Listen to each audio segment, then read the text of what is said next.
Hello, my name is Sampada Agarwal, and I am an artist based in Morrisville, North Carolina, next to Raleigh.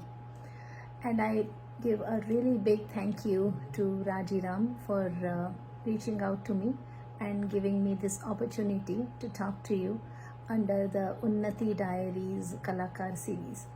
It is so heartening to see the idea that Raji has to help support creative women and provide such a platform so that each of us can engage with each other and learn from each other.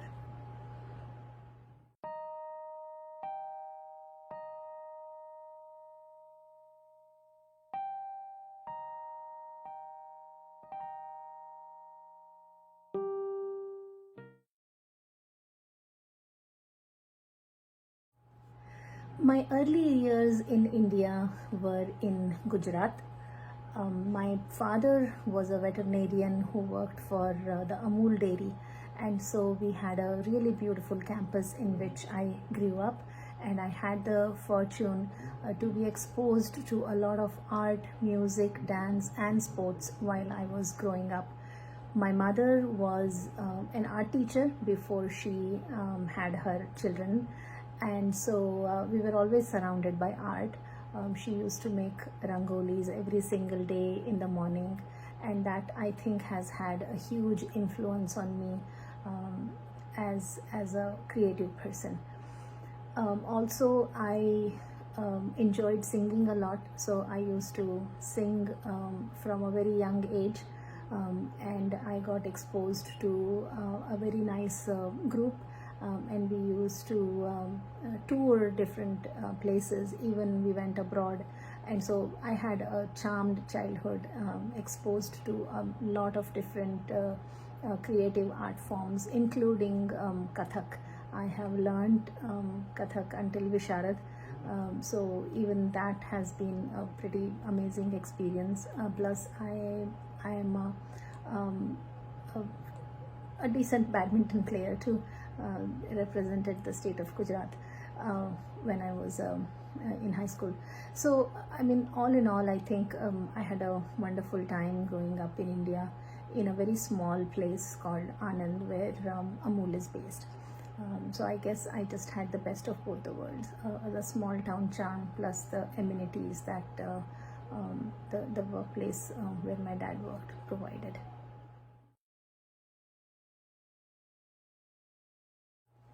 My early years were pretty routine. I came here to do my master's. I first came to Wichita, Kansas, right in the heartland of the US, in the Midwest. Stayed there for almost 6 years, so that has become like my first home in the US. The initial few years, just busy with work and with family. I had 2 children and such, and so that was pretty much it. A little bit of singing on the side, but otherwise art was pretty much a no-no at that time while the children were growing up, which in hindsight I regret, because I could have easily fit that in as well.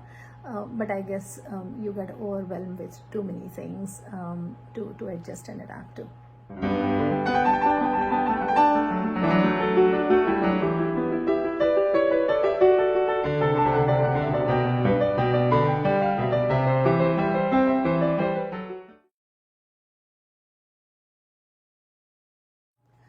So how I got into art is a very interesting story. We had moved back to India for a few years, and so we were based in Pune. And I happened to end up having some kind of a voice issue where I had some nodules on my vocal cords, and so I literally couldn't speak. And so since I was teaching in a postgraduate institute, I had to quit my work because I couldn't speak, and so that became an issue.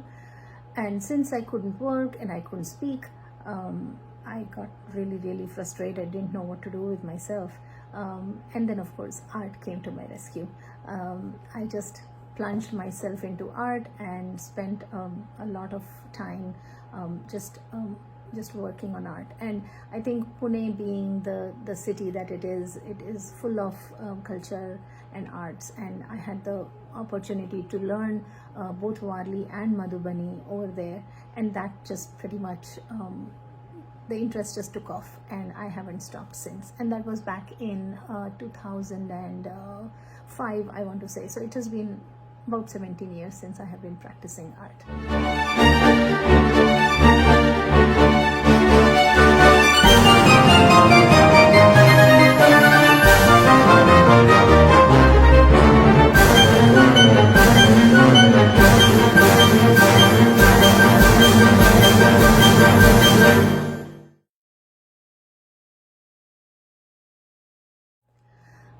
What art means to me is a lot more than just doing art. I think it gives me peace, it gives me joy, it gives me a sense of accomplishment. It also helps me express my feelings, and I'm very fortunate that I have this opportunity to kind of explore art.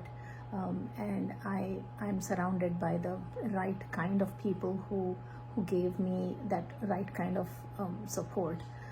I think the local calligraphy guild here, the Triangle Calligraphy Guild, and also the Zentangle community has really provided me a huge safety net. You know, it really has helped me thrive a lot.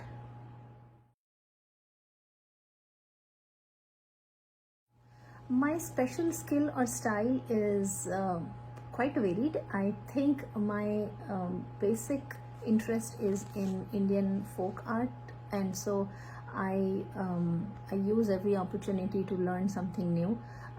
The good thing, I don't think there is a good thing, but at least one thing that came out of COVID was that it really did break down all the international barriers. So there was such ease where we could reach out to masters of art based anywhere in the world, and that kind of opened up a lot of avenues, and it just became so much more easier for me to learn different art styles. So I primarily started off with Warli, but Warli being quite monochromatic, I kind of toggled between Warli and Madhubani. And since Madhubani is so flamboyant and colorful, it kind of gave me that balance where I could switch between the two. The third important art style that came into my life was Zentangle, and that came in 2012.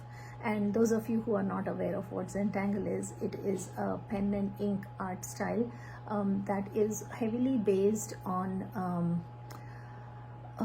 kind of calligraphy, but also very meditative and mindful. And that really gave a whole different kind of outlook as to how to approach art and how to make it much more your own.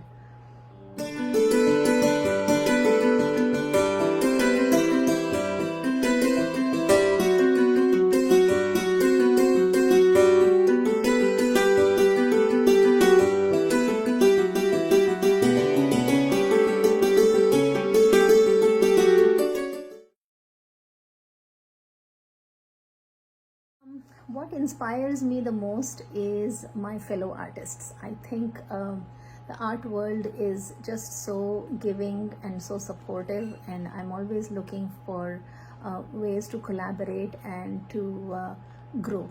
And I think that is an extremely important thing that I have learned as an artist, that if it doesn't help you grow into a better human being, then the whole point of art is kind of lost.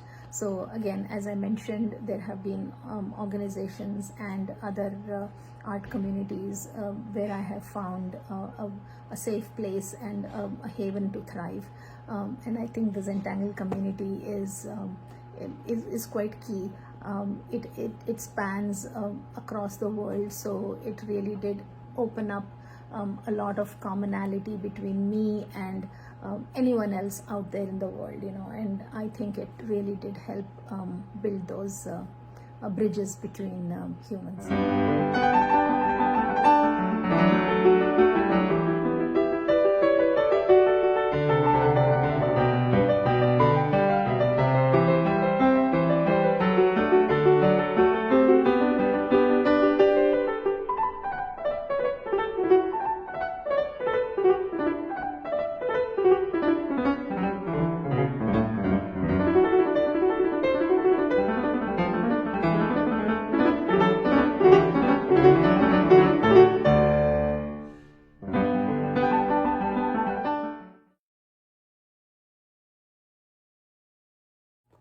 Suggestions to those new to art, I would say find what you love the most.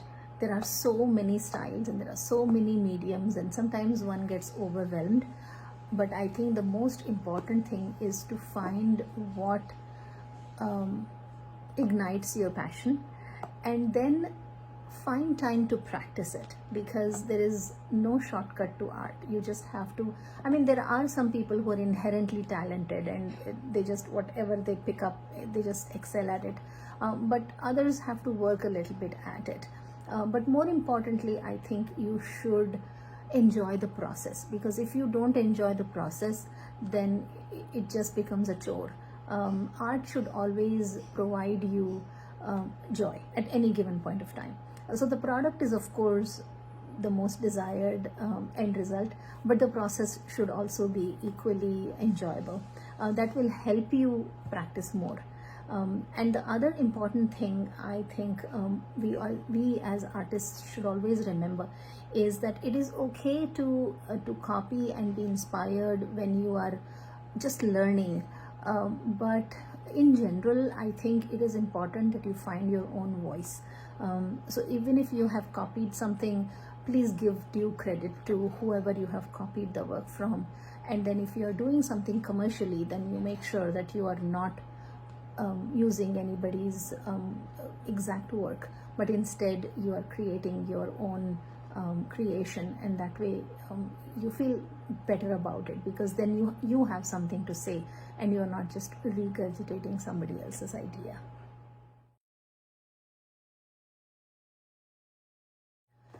I have been involved in a lot of community causes here locally in the Raleigh area.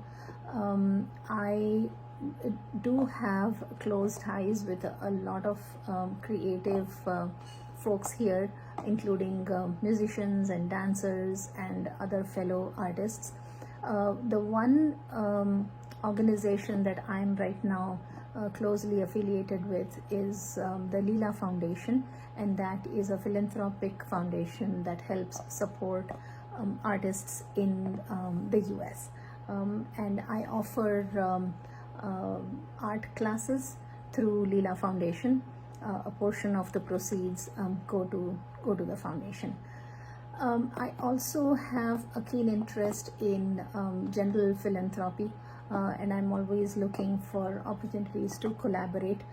So I spent some time last year, just when COVID started, guiding a group of IIT students in Powai, Bombay, and guided them and helped them with Warli, with the Warli style.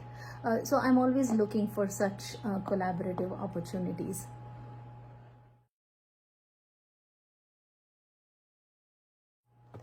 One last message that I would like to share with all the women artists out there is I sincerely believe that empowered women empower women.